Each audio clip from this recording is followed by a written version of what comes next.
Ito naman yung OWI PS22. Okay, 2 channel ulit. Yung voltahe 159, 106, 53, 0, 53, 106, 159. Grabe ang taas. Ang taas, tapos naka 3 tires din. Marami pa pala tayong hindi alam or hindi nakikita ng mga brand na medyo matataas din yung mga specs.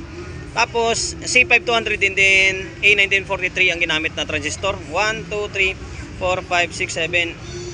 Bla bla bla. Basta bahala na kayo magbilang kung gaano kadami yan. Marami pa pala tayong hindi nakikita ng mga brand na dito lang sa Music Manila pa lang yung lumalabas.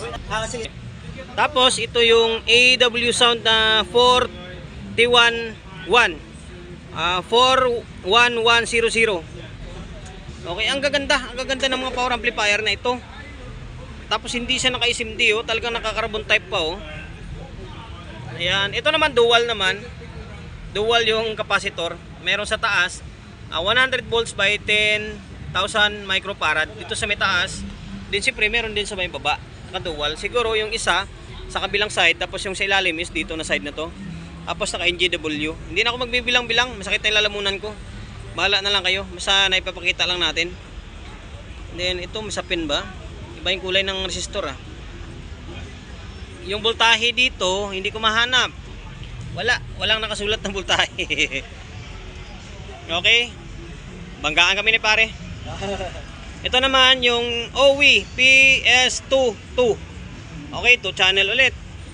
Ito naman, yung voltahe 159, 106, 53, 0, 53, 106, 159. Grabe ang taas. Ang taas, tapos naka 3 tires din. Marami pa pala tayong hindi alam or hindi nakikita ng mga brand na medyo matataas din yung mga specs. Tapos C5200 din A1943 ang ginamit na transistor. 1, 2, 3, 4, 5, 6, 7. Bla bla bla. Basta bahala na kayo magbilang kung gaano kadami yan. Mamamaos tayo lalo. Tapos ito yung specs nya. Tapos yung capacitor 2, 4, 6, 8, 10, 12, 14, 16. Bali 16 na 18,000 by 80 volts. Okay? May laman kayo ito, baka mamaya kalog yan. Okay, tapos na tayo. Daming nakalatag dito ng mga power amplifier dito. AW Sound PE18. Ito naman. Guys, iba naman to. Yan, ito naman yung ano niya. Ang supply naman nito ay Ito yung capacitor niya, section. Dalawang magkapatong din yan guys. Taas baba. hindi ko makita yung kanya output niya. Channels to guys ha. Bahala na. Channels na 1100. Tapos dual ulit yung capacitor, taas baba na naman siya. Ayan, nakalagay yung 4 channels. So ang ayan. supply, medyo nakatago kasi yung supply dito. C5200 and then A1943 yung output. Wala kang makitang SMD dito. Puro mga naka-carbon type.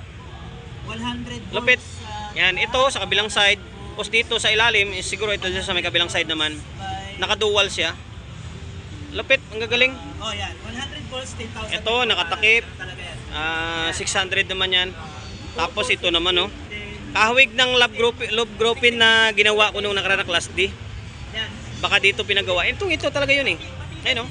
Kaso lang, AW sound lang yung nakalagay. Hintay pa to sa C-series, maniwala kayo sa akin. Yan, class TD. Kasi, yung C-series, Tapos madakaw tayo sa may class D nila. gamit doon. Ito, mga DA18. yan, carbon type yan. Yan, carbon type ang gamit. 1, 2, 3, 4, 5, 6, 7, 8, 9, 10. Balik 40 capacitor na naman yan kasi naka 4 channel. Isang channel, isang channel, isang channel, isang channel. Tapos ito yung power supply niya. Mataas din ang wattage. Naka 1 RU. Angas. Yan. Ibig sabihin, kung ito, Sana may uwi tayo dito sa shop natin. Inulit ko AW sound. Tapos D18 yun. Ito naman D24. Ba, mas mataas ito. 24 ito eh. Pero naka 2 channel lang siya. kasi 4 channels eh. So, 9 Ito 1, 2, 3, 4, 5, 6, 7, 8, 9. pairs din sa kabila. 9. Yan guys. Basta ang dami ng kapasitor. Basta ang dami ng kapasitor. Tapos ito yung specs niya. Yan, okay. Galing. Tapos meron din dito mga parts. Kapasitor naman to. Brand is Paisan. Ayun, dami nilang kapasitor dito. Mga orig to. Paisan na orig. Ayan, orig na Paisan. Okay, ito nakalatag dito. Puro Paisan. Yan, may mga nare-repair ako na Paisan yung brand na mas maganda siya. Pag nilagari mo yung laman niya, talagang punong-puno. Ito, meron ng bleeder para madi-discharge siya in case na may load siya para hindi ka makukuryente or hindi puputok. O yan. Dito lang yan sa may booth ng OWI.